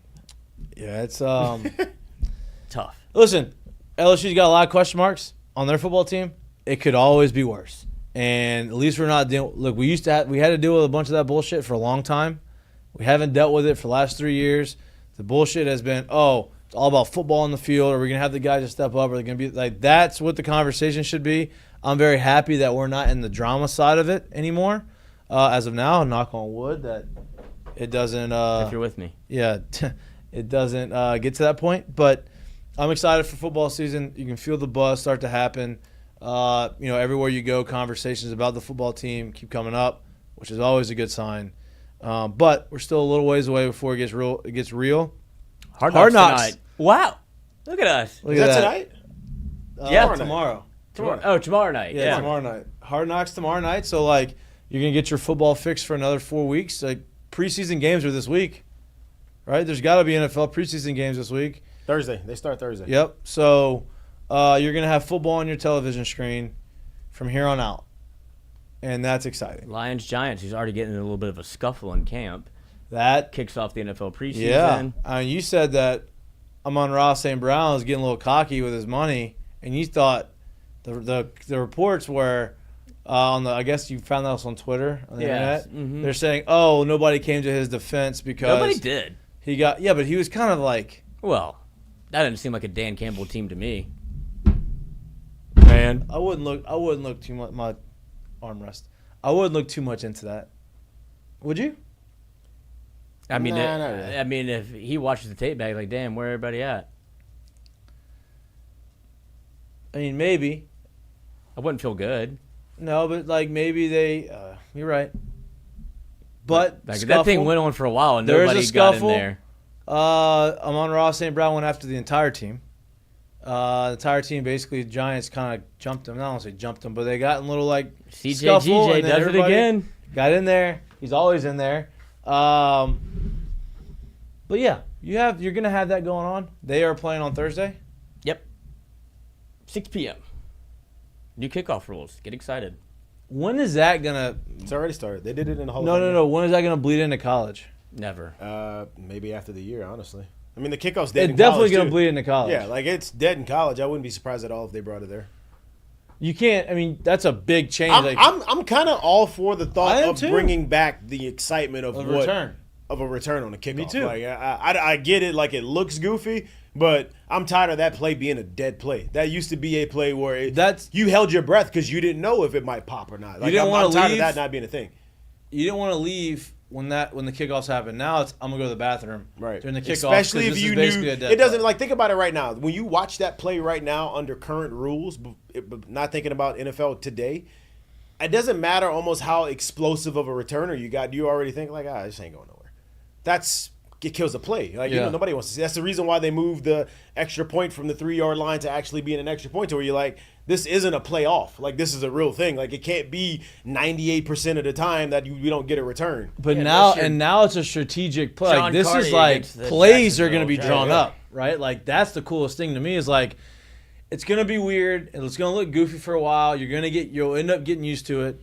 But like now you're going to see trick plays. You're going to see design plays. They're talking about this being a glorified run blocking scheme now. So, like, you're going to see different guys on kickoff return and kickoff because you're not running all the way down. It's going to be interesting, and I think you're going to see a lot more kickoff returns for touchdowns this year. And a lot. McAfee broke it down the best because in the XFL, Yeah, that's his realm. Yeah, the XFL version, they had a second shooter, for when the kickoff team could start running. Right now, the NFL is doing no second whistle. They don't want to confuse anybody, so you're going off sight of catch. And he's like, people are going to start cheating this thing. Yeah, which is fine. I love the side of catch. I don't even want a second whistle. What they really do have to think about and watch is guys leaving early. Because if I'm on that side and you're not policing that, that's much like if we take it to baseball and we talk about tagging up.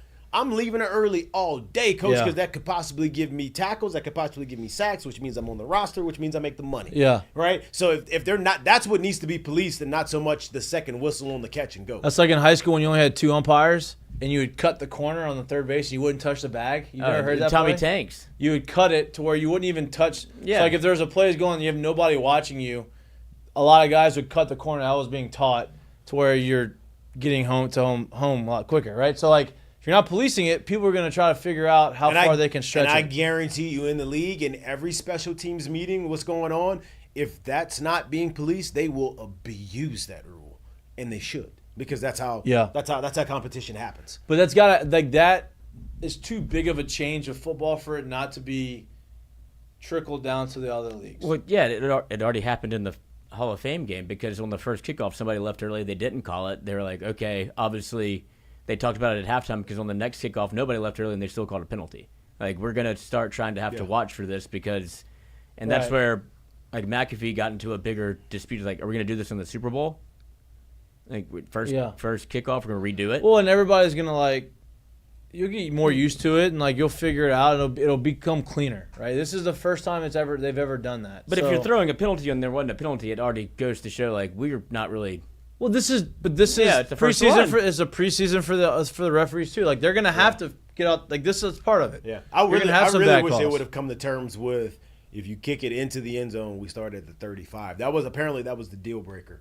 Is the coaches and everybody inside the league was not okay with the 35. Instead of it coming out to the 25, it does come out to the 30 now if you kick it into the end zone, which is 5 more yards. Yeah, but the percentages of scoring when you start at the 35 are way higher. No, I know it is, and I wish that would have been a thing because that makes it that much more action that you could get by making sure it gets kicked in the landing, whatever they call it, the landing zone or whatever it landing is. strip. Yeah. So if it lands, there you go. No, not landing strip.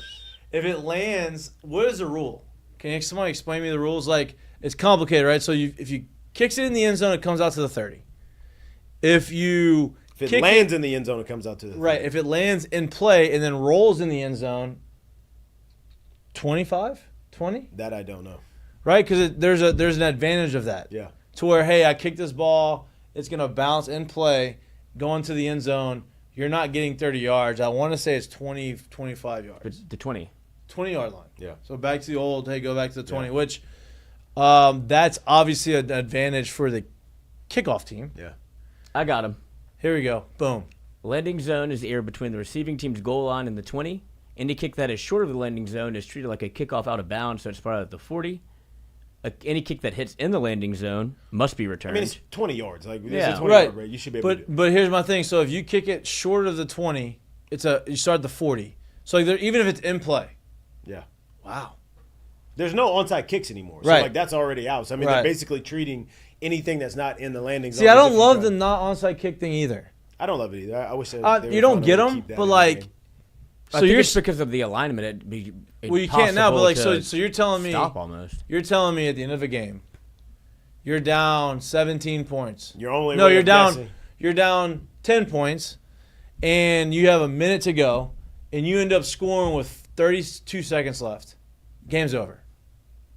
Pretty much, because if you don't get a turnover, which that was what I was wondering too, because if you don't get a turnover, you're basically saying we can't get the ball back. And I would imagine if I'm coaching it up on the other side and they kick it into the landing zone and we catch it, fall. Yeah. We're not running the play, just fall. Yeah, right. So I don't love that. I wish they would have kept the onside, and maybe there's more to it that I don't know about, but that's how I interpreted it too. But you see what I'm saying? The game's over with. There's zero chance of you getting the ball. At least in the past, the chance of you scoring 10 points in a minute is not great. But at least in the past, hey, if we just score, at least we have an outside chance. You still have that opportunity. Oh, you do? Yeah. How? The fourth quarter begins for an onside kick. The team trailing has the opportunity to declare an onside kick. Current onside kickoff rules will apply. So if you're so you could go back to the old way. Yeah, if you're losing. Wow, you can only special onside kick teams in the coaches fourth, are important now. Yeah, you can only onside kick in the fourth quarter if you're losing. So No you surprise still get the onside ball kicks. back, right? Okay, so in the fourth quarter, there's an opportunity that makes me feel better. Yeah. Because at the end of the day, because the NFL's not going to want... me personally, I don't love that. I wish you could do surprise onside kicks. I'm with you They should have too. came up with a rule of how many guys you can have on both sides, or maybe outside the hashes, or some way of that, of not making it so easy for onside kicks to be caught by the receiving team. And no squib kicks. Yeah, but that's my point. Can't have squib kicks anymore. So I wish you didn't have to do it that way. But nothing. Just kicking between the 20 and the goal line. Mm-hmm. No water boy. There's my bitch. Hit the ball right at him. None of that. That's 40-yard line. None of the Pat McAfee play. None of the Pat McAfee play. I mean, I'm missing the obvious when you can't start off the second half of the Super Bowl with a surprise onside kick. Can't do that either, right? Pat McAfee probably would be great at this because he loved to go make tackles. But if you think about it, kickers, too, they're talking about kickers not being kickers. The Chiefs are using Eric Reed's brother. Yeah. He's going to be the kickoff guy. Yeah, because... Yeah, but they just signed Harrison Butker to a big... He's still yeah, there. but he's not... Yeah, but they don't want him tackling people. I know. Yeah. On the kickoff, yeah. Which is crazy because now the kicker is going to be a guy that you need to have There's my bitch. available to make a play. But we just also talked about it, too, as I'm thinking about it. Of course you can't do the Pat McAfee play anymore because your defense and team is all the way in front of you anyway. Right. The way it's already configured anyway, you couldn't do it. So it's not even a possibility at that point. But that's an interesting thing. It's going to be a crazy. This is probably the biggest rule change that's going to make the rule change is going to make the biggest impact. I don't know. I mean, look, the way they changed the extra point rule, people were up in arms about it. And I loved every bit of it because it brought the play back to life and brought that, man, he might actually miss this. I love this again because I think it's going to have that same kind of reaction I love it. Where people are like, oh, shit, something might actually happen on this thing. I'm all for it. I'm just saying, like, the adjustment, like, the extra point, yeah, they're going to miss a couple. But, like, the structure was the same as just a little longer. This one is like, hey, everything that you knew about kickoffs and returns – scrap it. We're now doing this, and now the whole strategy and the playbook of returns has expanded more than you could ever imagine. And now there's going to be, extra points when you did it. You miss it, you didn't get it. It's 1 point, right? Now you're doing this, and you're gonna have to figure out how to stop a guy from scoring a touchdown, right? Because you're gonna see a lot more returns. The Devin Hesters of the world, they're loving this, right? Because now they're going to have an opportunity. Devin Hester would never be in the Hall of Fame if it wasn't for returns. And if he played in this day and age, he would have never had an opportunity to get to the Hall of Fame. Now, there's also the conversation of there might be too many returns because if you did watch the Hall of Fame game, they were about half a second away from all three of those that I saw being returned for a touchdown. They were like, put Tyreek Hill back there, see what happens. Right. What if he has 8 returns for touchdowns? Put Debo back there. There might be. But Don Leonard. That's also part of where I'm sure they did an extensive studying and how it was played and how it was used in the XFL or whatever or the UFL and decided we're comfortable enough to bring it over here too. And look, I don't think it'll be that. These guys, I mean, everybody, whenever the offenses have changed and they're throwing up points like crazy and it was doing all these things with high flying, running gun, all this stuff, you've seen the defenses adjust, right? Like there's the defensive and the players in the NFL are smart and they're talented and they're going to make the adjustments when they need to. The more times they see these kickoffs, the more times they see returns, they are going to figure out how to defend it, right? You're going to have touchdowns, you're going to have returns for touchdowns, like that's going to happen. But you're going to see guys make adjustments and they're going to figure it out. I'm excited to see it. It's going to make it more exciting. For me. But, yeah, NFL. Saints Cardinals. When do they play? They play Sunday. Love that. Love football. Get a whole lot of Spencer Rattler. A lot of rumblings about they play Saturday, August 10th. A lot of rumblings about Spencer Rattler right now. That's the fake accounts. I don't know. I've seen some real ones. Falling for the fake accounts? The real ones you don't think don't like Spencer Rattler? I think they do. I think they know what engagement is. He's a name. I'm not saying starting. Yeah, I'm saying being some the of backup. these are. I'm saying being the backup. Oh, it's between him and Jake Haener, and Jake Haener has skin cancer. What? He has skin cancer. Really? Yeah. How do you know that? New Orleans Fake football. Huh? New Orleans football. Like legit skin cancer? Mm-hmm. Like he's getting I don't want to say he's getting a procedure done. So Spencer Rattler's getting these. Oh, so he hasn't been practicing. Right. So Spencer Rattler's getting these reps. And he looks good. Jake Haener goes from PEDs to skin cancer. Well, look, tough offseason for your boy. Jake Haener had a lot of hype coming in. I think Spencer Rattler. I think the talent's there. I don't think that's ever the question. Is can he translate it? Look, I think there's a chance there. But a lot of hype about him being in the backup. He's not going to be a starter. Derek Carr doing the things he needs to do. Olave apparently is a dog. Didn't take any time off. Has gotten bigger. Has gotten stronger. Faster.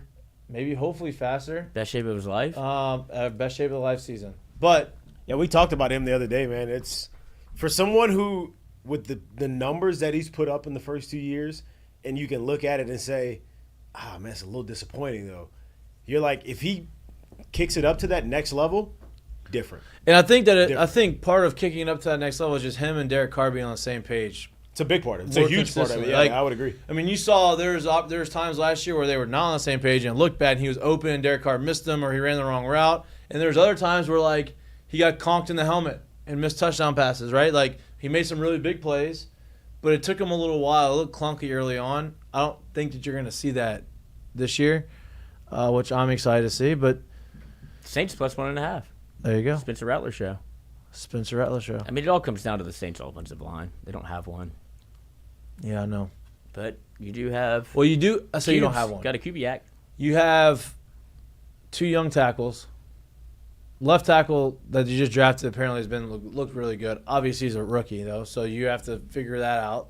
You have McCoy still there, who has been really good. Did not play well. Or was it Ruiz last year didn't play well? McCoy's one of the better centers in football. Ruiz, I think, is the one who did not play very well last year. And then, obviously, Ramchek's knee has exploded. He's I out think. for the year. Done. So, yeah, you got to figure that part out. That's the big question mark. And if you can't protect Derek Carr, it doesn't matter how good he is or how good the receivers are. You're not going to be able to move the ball. So that is the question mark. But regardless, I'm going to watch them every week. Are you? I am. Every week, I'm going to watch them. You know that. So I can't wait to hear Lloyd's just salty fest all year. Lloyd hates the Saints. Can't wait to hear it. I don't understand why he hates the Saints. I'm just, win or don't. He can only love one team, apparently. He's that guy. Yeah, monogamous with my sports relationships. But they don't do anything they don't deserve my time. What? Why? They don't do anything that supports winning. They're not trying to. He's just What do you trying mean? to Coach, over the win. last 15 years, they're one of the top 3 to 5 winningest franchises in football. Give me the record without Drew Brees. That's not what you just said. That's what I said. No, that's New not. England trying- Patriots, same thing. Yeah. I wouldn't be. So you I don't think hopped they're off happy. that quick when Drew just said I'm retired. Like, oh, they suck. I don't like the moves that they made in the front office. I don't understand what they're Okay, doing. and that's It feels okay. very much like a Bulls Jerry Reinsdorf team or the White Sox. So I mean, it's the same front office. White Sox right? stink. Yeah, where they're happy to collect that paycheck. They don't care if they put I a winner on the disagree with field. that part of at it. all. I disagree with that That's part of false, Lloyd. We'll What? see. I- They're look, trying you to win cannot- 8-9 you games, cannot maybe get a agree- playoff game. it. You cannot agree with some of the moves they made. I disagree with that. Oh, they're just trying to get a paycheck. I disagree with that. We'll see. We will see. We'll see. I mean, you know what, boys? And there's nobody more entertaining No, I than mean, Saints fans he when just- they're bad. He just mentioned. I think we got to kind of talk about it a little bit and about how hard it is to do it. 20 straight losses. Coach, let me tell you what.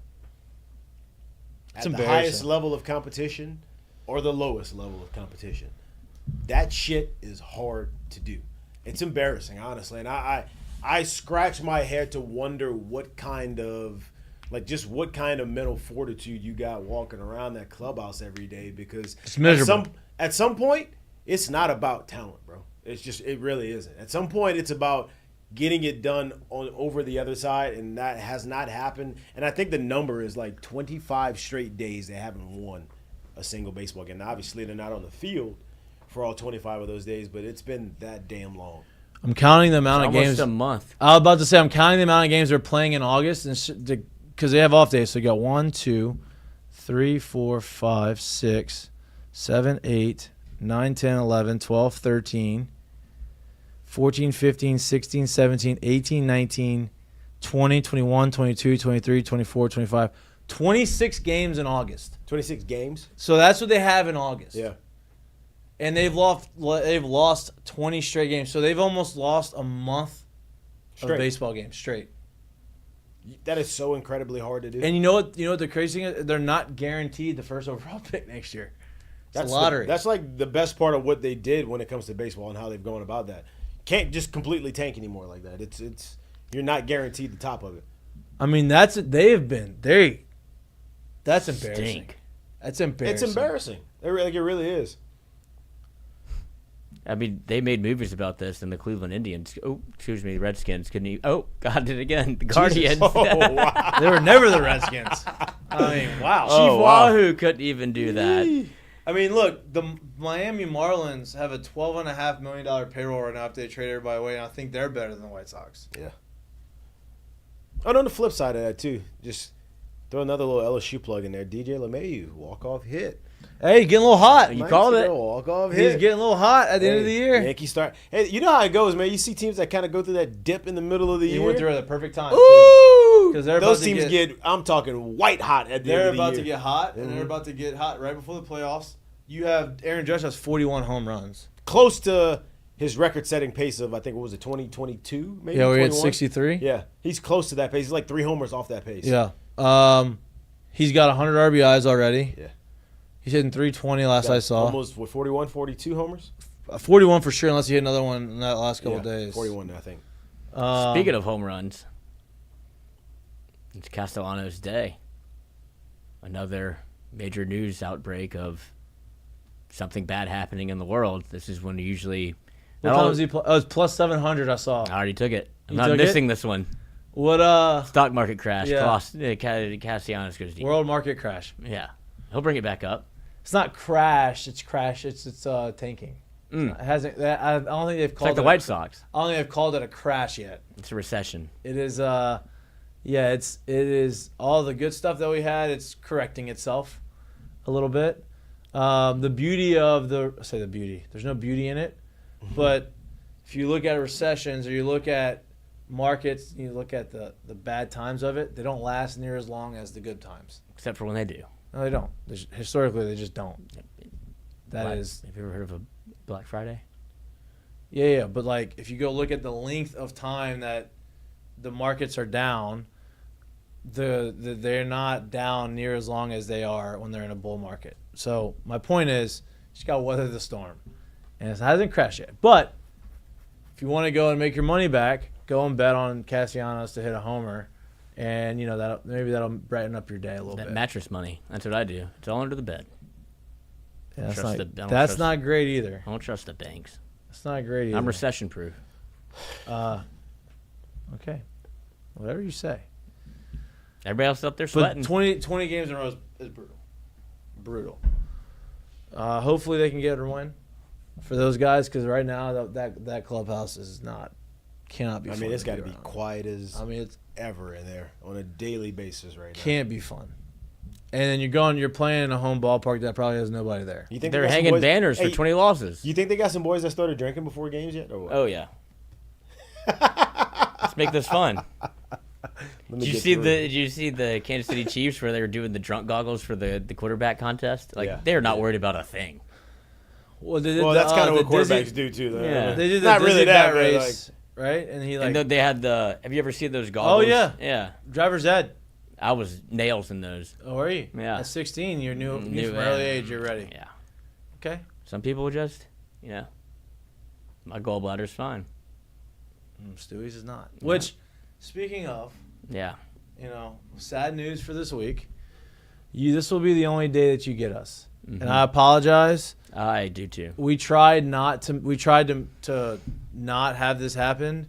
Our backup quarterback, when Lloyd's not in, Backup signal caller. is Stewie, but Stewie is going through a.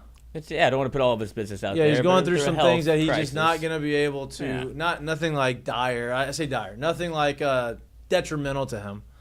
But things that he's got to get taken care of. So he's not going to be able to go and take the place reins. of Lloyd. And it's not like Baton Rouge, Louisiana has a ton of people who are good at the producer role that can just be ready in the drop of a hat. We probably should start finding more on the No, roster I think we're fine. in case. We also have a producer that's part of the show, So Yeah, like that makes this- the dynamic a little different. Yeah, it's as not well. just you produce and you don't have to say anything. It's you produce and you're part of the show. Thank you. The ultimate goal is to have reluctantly, but he's part Yeah, of the the show. ultimate goal is to have another person out there to do it with him, and so he doesn't really need to produce as much There you anymore. go. But we're working on that. That's in due time. We've got to be 2025. We got to have more money to do that. That's where it comes down to. So Lloyd is going to the beach just in time for the tropical storm. It looks beautiful right now. Lloyd will be finding his way with Where to you play with the going? Sharks. Pensacola. To play with the Sharks. Yeah, you should be all right. I don't Get care. out the Either water, way, it's fine. Coach. You Hey, should be stay all right by out the the time you get water. there. I ain't getting in. I don't Stay do out that. the water. Yeah. It's the west coast of Florida. I don't know where I mean, Pensacola is. Is it the west coast, east coast? No, it's the west coast of This, Florida. Betty. this is how you do this. Thing. Debbie. It's Debbie. Debbie. They're going through it right now. So I guess y'all are leaving on Wednesday or Tuesday? Tomorrow. Whatever. You're leaving tomorrow. So Beach Boys. y'all are The going Beach right Boys. into it. I hope you have a fun time. When are you coming back? Saturday? Okay, so you're gonna be here for next week. Yeah. How many tank tops you packing? I got one that Allie hates, and I wear it every time we go to the I beach. bet. I go like the button-down beach shirt, like us. I do Oh, respect that's- Sir yeah, Tommy Oh, you Bahama. go open or actually button? Depends on. Wide open. No, you gotta have it open, dude. Of course, but I'm saying sometimes those bottom two might stay buttoned. Depends Bottom- on just- how, Oh, how bottom, as hard long as we you hit. have the chest. Bottom out. two? What is that? Depends on how the F-45 went. Do you go backwards hat? Do you go bandana? What do you do with your hair? This year I might actually have to make a decision. It's longer than it's ever been. I feel like because I'm Yeah, waiting it's to long. get that cut before the football season starts. So I'm going Are you into gonna go old school Lloyd, cut it all off, like like tight- mullet. Yeah, oh yeah, tight? tight. We'll do it one more year. No, I'm not talking about the mullet. I'm talking about like the old licensed Lloyd that where you didn't have the mullet and it was like the short haircut. Oh no, I'm never doing that again. You never did that again. No, that was when I was That trying was to get a too- real job. That was too professional of Lloyd. Yeah, I tried. It didn't work. Oh, you Nobody got wanted- it. You just didn't like it. Yeah.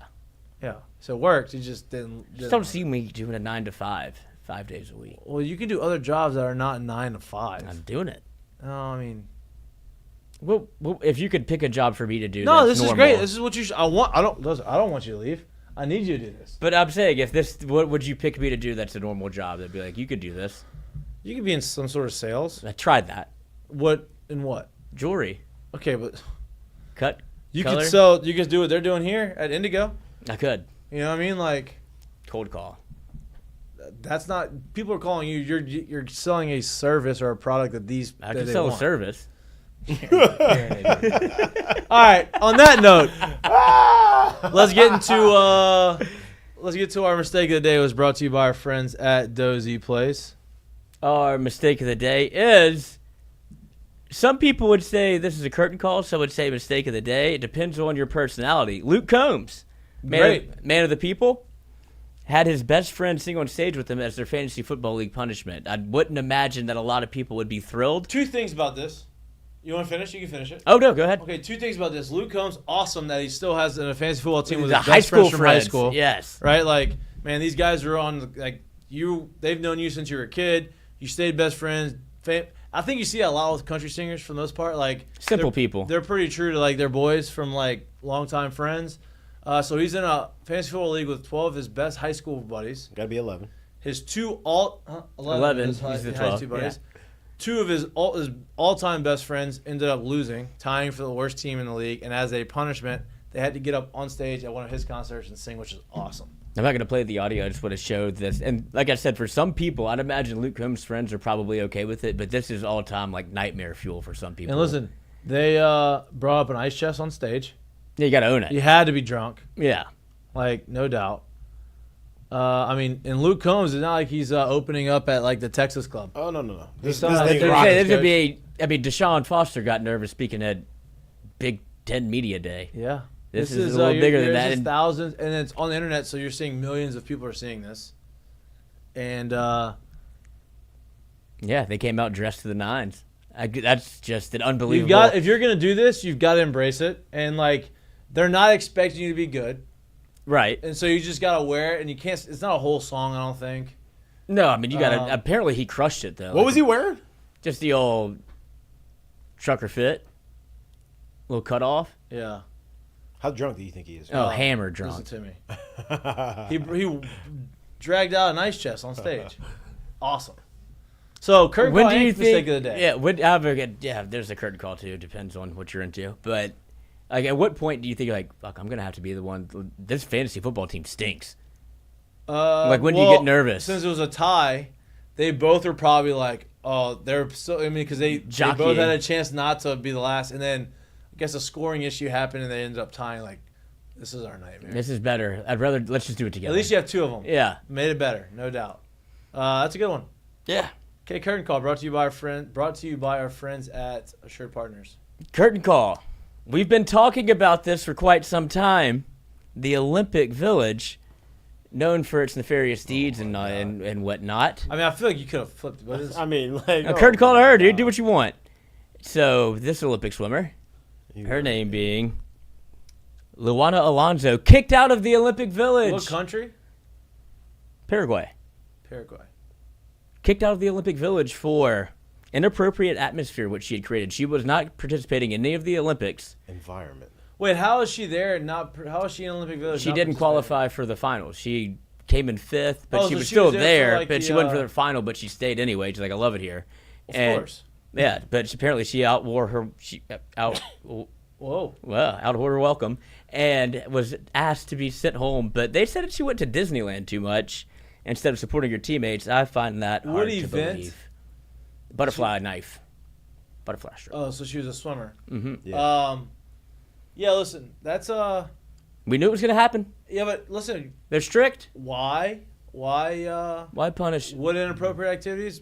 They say she's probably coming in late, maybe making a ruckus because she's going. to We're Disneyland more too on the much. wait and see squad. You know where Lloyd's mind is going on. I know this, what so happened. Lloyd thinks he knows what's happening. Oh my God. I don't know if he knows. I think he's assuming. That what Love is happened. love. She seems like she likes to have a good time. She does. Like Instagram's life of the party popular. type thing. I'm not saying like Disneyland. in the way you're talking about. Life of the party. She wants Roller Disneyland. coaster, I love teacups. Disneyland too. You know, All those things. Goofy. Yeah. Mickey. Minnie. Sure. All y'all. Sure. Chevy Chase loved it over there. He tried to go there for the vacation stuff, movies. Maybe she's just inspired. She Huge. loves Disneyland. Probably a huge National Lampoons fan. Maybe. Okay, so Yeah, that was not- your curtain call. Your curtain call and your mistakes of the day kind of like I feel like maybe could have been switched. But No, you I'm proud of her. Okay, you're proud of her. I'm happy for I you. told you it was going to happen. I've been trying to tell you about the Olympic Village. Oh, you're telling us. I mean, about you're it. still telling us that something we I don't just know. keeps but, coming. you know, It just keeps coming they true. keep trying to make it a thing. They don't have any AC there now. They really don't want them comfortable.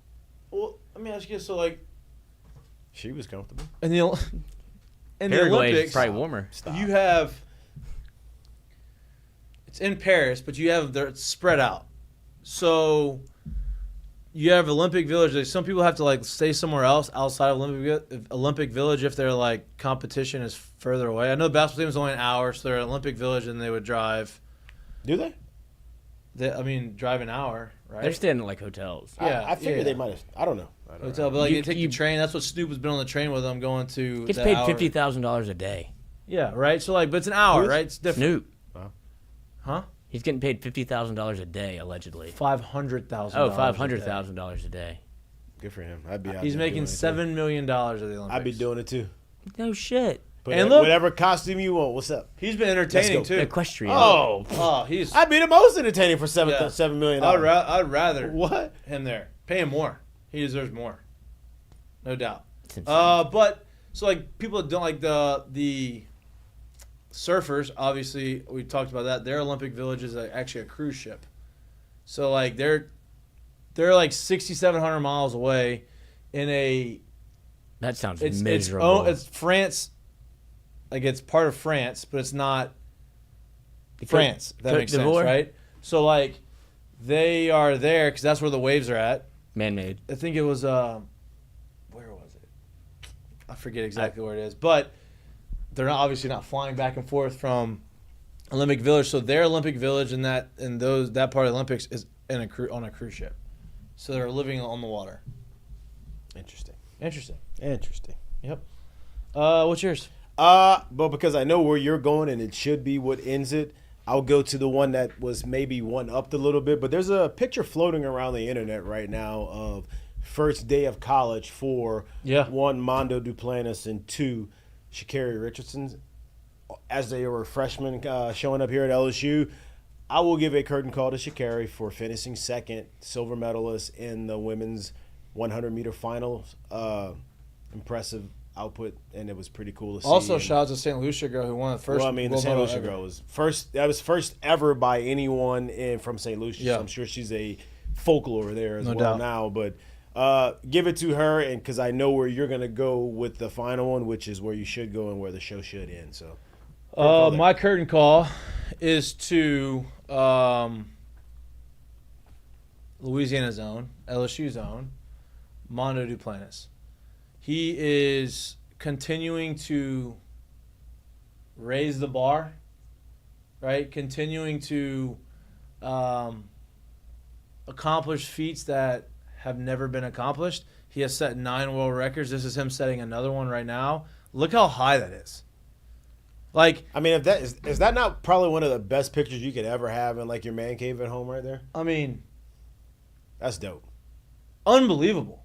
And like clearing this with ease, he's got more in the tank. He continues to break world records. He continues to give LSU a good name, obviously, because LSU gets brought up every time he is there. He continues to give the United States and Sweden. He's not jumping for the United States of America. He's jumping for Sweden.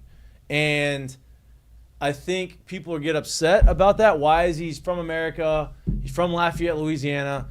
He should 100% be competing for USA. Well, not necessarily. His mom's from Sweden. She was a pole vaulter from Sweden. She went to LSU. Not Sweden roots. She's from Sweden. She's from Sweden, right? And so financially makes the most sense. Sweden promotes the Olympic sports. Track and field is huge there.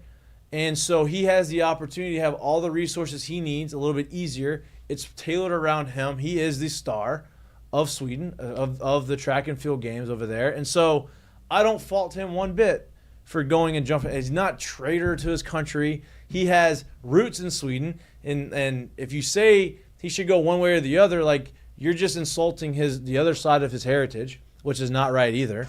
And so he has won the second time, a second gold medal in the Olympics, which, if you're not familiar with the Olympics, is every 4 years. So at 20 years old, he won his first gold medal. At 24, he's won his second. He'll be 28 again at the next Olympics, I'd imagine, which is in the United States of America, which is awesome. You think he'll trade teams? LA. Huh? No. And so I'd imagine he's going to win a gold again. He's going to continue to set world records. And I mentioned at the beginning of the show, Robert Griffin tweeted that what he's doing in his career as an Olympian, as a track and field athlete, he's now not just one of the best pole vaulters in history. He's one of the best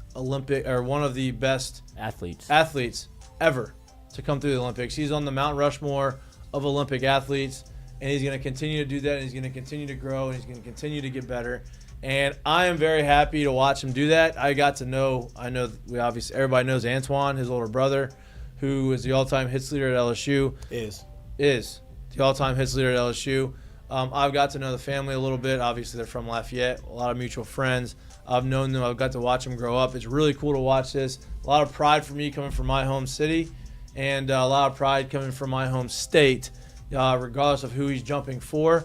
I'm very happy to see that. So, curtain call to Mondo Duplantis doing things that we've all grown accustomed to watching him, but it's not something that you should take for granted because it's pretty special. So, Two Olympians. Yep. Shout out. We appreciate y'all tuning in. Again, we're not going to be here on Wednesday or on Friday. We will be back live in studio from 6 to 8 p.m. next Monday. We're going to have a lot to talk about next Monday because we got Hard Knocks episode on Tuesday. We got preseason games throughout the course of the weekend. And then Lloyd's on the beach, and we're going to hear some stories from Lloyd. Maybe he wrestled some sharks. Not a big swimmer. Are you going to play golf out there? Bring in the clubs. We'll see. You got to get into like the private places in Pensacola. Pensacola golf. I've been there. Pensacola Country Club. Drop a line. Well, I don't know him well. Mason Cat's got us in that. Oh, I know. Sean knows Mason Cat's pretty well. He was in their softball tournament, like softball league. When? In New Orleans, like a couple of years ago. I bet you hit the ball. Yeah, dude, they would stay late and just toss to him just to see him do Mason, it. And he would take them like into the street. We used to call him Bam Bam because he would swing the baseball bat like a club, like a actual, Flintstone. And he hit the ball a long way. Yeah, he hit a golf ball a long way too. Yeah, he does have some goofy pop. Yeah, it's like, and you wouldn't think it's not a big dude. Fit him. But then when you shake his hand, you're like, okay, I can see where strong. it comes from. But like, yeah. When you just look at him, you're like, ain't no damn way. But he does have some goofy pop. Yeah. So I'm sure he killed it. Fun time. And he enjoyed doing it too. Yeah, I'm sure he did. And he'd walk up there and you put a beer down and be like, soft toss it to me. Yeah. It's like, I've seen him hit a golf ball. Did he break his own driver though? I'm sure he's broken a few. New driver. Money. Love the new driver. Thank you, TaylorMade, for sending me another free one. Our new sponsor? That's great. I wish they would sponsor us. That'd be great. I've seen Mason hit a drive 355 yards in the air. Oh, wow. It rolled out 1 yard. Oh. It was. Lift clean in place? It should have been. I mean, you could see where it landed, and it popped 1 yard in front of it, and On a par 5, we're 125 yards into the green. Like, That's goofy. pretty impressive. Yeah. So anyway, we'll be back live on Monday from 6 to 8 p.m. We appreciate y'all. We love y'all. Like and subscribe to our YouTube channel if you don't like watching us, but you like listening to us. Or anywhere you get your pods. We didn't have Ask Mikey and Mitch today. On Wednesday. But if you got questions throughout the course of the weekend, put them on put them on social media, put them on Twitter, put them on Instagram. We'll be back on Monday. We'll get to as many as we can get to. We love y'all. Go Tigers. Go Tigers. Peace.